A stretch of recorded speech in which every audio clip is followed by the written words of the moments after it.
अस्सलामुअलैकुम। बोल न्यूज़ में मैं हूं जवाद कमा। मैं हूं आपके साथ रमशा साजिद। हेडलाइंस आप जान चुके हैं, बुलेटिन का आगाज करेंगे। सबसे पहले बात करेंगे, भारत को पाकिस्तान के हाथों इबरतनाक शिकस्त मिली। मोदी सरकार अपने जख्म चाट रही है और अब धमकियां दी जा रही हैं कि पानी बंद कर देंगे। वजीर आजम शहबाज शरीफ का पेशावर में जरगे से खिताब, कहा कि दुश्मन की हर एक साजिश का चारों सूबे मिलकर भरपूर जवाब देंगे। खैबर पख्तूनख्वा दलेर और गयूर अवाम की सरजमीन है, उनकी कुर्बानियों को कभी फरामोश नहीं किया जा सकता।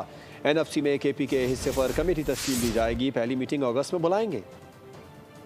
हिंदुस्तान ने को शिकस्त फाश हुई है और मोदी सरकार अपने जख्म चाट रही है शिकस्त के, और गुस्से में है, हैजानी कैफियत में है, और कभी कहते हैं कि अपना गोली पड़ेगी, पानी बंद कर देंगे।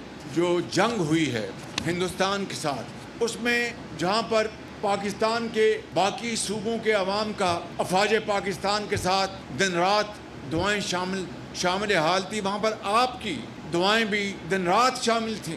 KP के अवाम बहुत दलेर, गयूर और बड़े गैरतमंद कौम हैं। मैं समझता हूँ कि ये वो अजीम कुर्बानियाँ हैं जिसको तारीख़ कभी भुला नहीं पाएगी। NFC अवार्ड 15 साल हो गए, उसको अब दोबारा बैठ कर उसको रिव्यू करना होगा। कमेटी में फ़ौरन मैं एक तश्कील दे देता हूँ, तो यकीनन इंशाअल्लाह अगर अगस्त में हमारी फेडरल गवर्नमेंट ने कहा है तो पहली मीटिंग इंशाअल्लाह अगस्त में बुलाएंगे।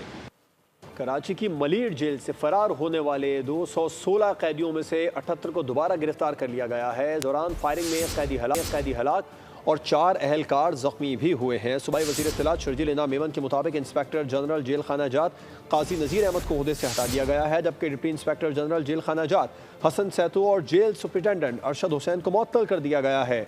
वज़ीर आला सिंध सैयद मुराद अली शाह ने मुतनब्बे किया है कि फ़रार कैदी सरेंडर कर दें, नहीं तो दहशतगर्दी के मुकदमात का सामना होगा। कम शिद्दत का जलजला बड़े वाक़े का सबब बना। खतरे से बचाव के लिए कैदी बैरिक से बाहर लाए गए। सर्कल नंबर 4 और 5 के 600 से ज्यादा कैदी बैरिक से बाहर थे। मौका मिलते ही कैदियों ने मलीर जेल में उधम मचा दिया। पुलिस एहलकारों पर चढ़ दौड़े। कैदियों ने जेल इंतजामिया, कैदियों ने जेल अस्पताल, इंटरव्यू बूथ, कोर्ट और मुख्तलिफ शोबों में तोड़ फोड़ की। फायरिंग के वाकयात में 12 कैदी और मुख्तलिफ स्टाफ अरकान जख्मी हुए। इस दौरान एक कैदी भी मारा गया, जबकि 220 कैदी भाग खड़े हुए। पुलिस 78 कैदियों को पकड़ने में कामयाब रही। वज़ीर आला सिंध ने कैदियों का बैरिकों से बाहर लाना गैर दानिशमंदाना इक़दाम करार दे दिया। 7 जिम्मेदारों के खिलाफ कार्रवाई का अंदिया भी दे दिया। जो ज़िलज़िले के झटके आ रहे थे उसमें कैदियों में कुछ तशवीश हुई कि जी हम बैरिक्स के अंदर हैं, हमें बाहर निकाला जाए, गिर ना जाए। लेकिन इनिशियल थॉट यही है कि गलत था उनको निकालना, और ज़रूर इस पर सज़ा मिलेगी उन लोगों को जिन्होंने ये फैसला किया। जेल हुक्काम के खिलाफ क्या कार्रवाई हुई और मफरूर कैदी क्या सजा भुगतेंगे, वज़ीर इत्तलात सिंध शर्जील मेमन ने वाज़े कर दिया। एक्शन लेते हुए चीफ मिनिस्टर साहब ने जो है IG जेल को फौरी तौर पर अपने ओहदे से हटा दिया है। DIG जेल और जेल सुप्रिटेंडेंट जो है उनको सस्पेंड किया गया है कि 24 घंटे के अंदर जो लोग वॉलंटियरली वापस आ जाते हैं तो उनके खिलाफ कोई सख्त कार्रवाई नहीं होगी। सुपरिटेंडेंट मलीर जेल भी मीडिया से गुफ्तगू में इंकशाफात कर गए। अरशद शाह ने कहा कैदियों ने उन पर भी हमला किया। कैदियों पर खौफ तारी था, नशे से उनका हौसला मजीद बढ़ जाता है। निकाले नहीं, कैदी खुद निकले। कैदियों पर जब एक खौफ तारी हुआ तो उन्होंने धक्के देखे और उसकी जो दरवाज़ा था उसको खोल। ये ज़्यादातर एडिक्ट थे, नशे वाले केस में थे, जो मंशियात के केस में आजकल आते हैं।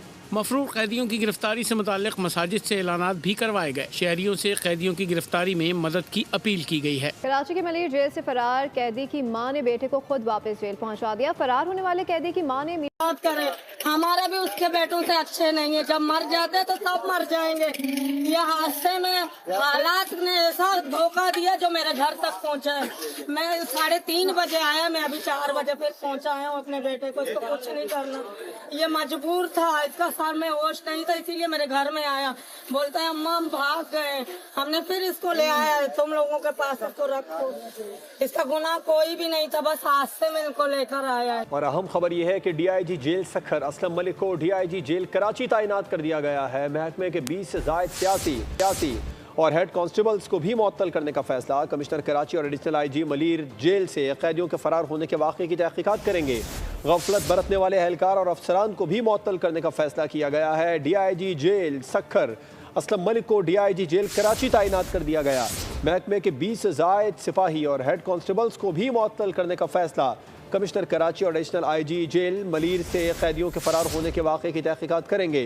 गफलत बरतने वाले एहलकार और अफसरान को भी मुअत्तल करने का फैसला कर लिया गया। हम खबर आप तक पहुँचा रहे हैं। कराची की मलीर जेल से कैदी फरार हुए थे, जिसके बाद यह अहम फैसला किया गया है। और आगे बढ़ते हुए आपको बताएं कि टिकटॉकर सना यूसुफ का कातिल पकड़ा गया। इस्लामाबाद में पेश आए वाक़े की CCTV फुटेज भी मंजर-ए-आम पर आ गई है। दूसरी जानिब कातिल की गिरफ्तारी पर वज़ीर दाखिला मोहसिन नकवी ने पुलिस की तारीफ की है।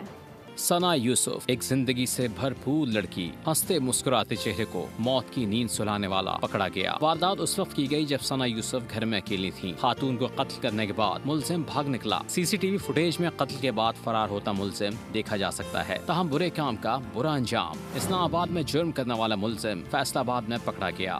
मुलजिम की शनाख्त उमर हयात उर्फ काका के नाम से हुई। पुलिस ने कत्ल में इस्तेमाल होने वाला पिस्तौल भी बरामद कर लिया। फौरी एक्शन और गिरफ्तारी पर वफाकी वज़ीर दाखिला ने भी पुलिस को शाबाश दी।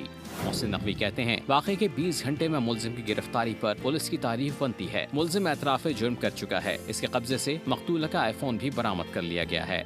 वज़ीर आला सिंध ने कलेक्टर की बेहतरी के लिए इदारे में हुकूमत सिंध की नुमाइंदगी ज़रूरी करार दे दी है। मुराद अली शाह कहते हैं कि हुकूमत सिंध के नुमाइंदे को कलेक्टर की बोर्ड मीटिंग में होना चाहिए। न्यूज़ कॉन्फ्रेंस के दौरान मुराद अली शाह ने ऐलान किया कि मामले पर विफाक से बात करेंगे। इलेक्ट्रिक अनफॉर्चुनेटली जब प्राइवेटाइज किया गया तो हुकूमत सिंध को बिल्कुल इसमें इन्वॉल्व नहीं किया गया। प्राइवेटाइज हो गई। इस वक्त के इलेक्ट्रिक के बोर्ड पे हुकूमत सिंध का वफाक के नुमाइंदे मौजूद हैं। हुकूमत सिंध का कोई नुमाइंदा नहीं है के इलेक्ट्रिक के बोर्ड पे। ये सारे पर्क्स तो वफाक ने ले लिए और जो सारी लाइबिलिटी है वो हुकूमत सिंध पे डाल दी कि जी लोगों को अगर तकलीफ हो तो आप जिम्मेदार हैं।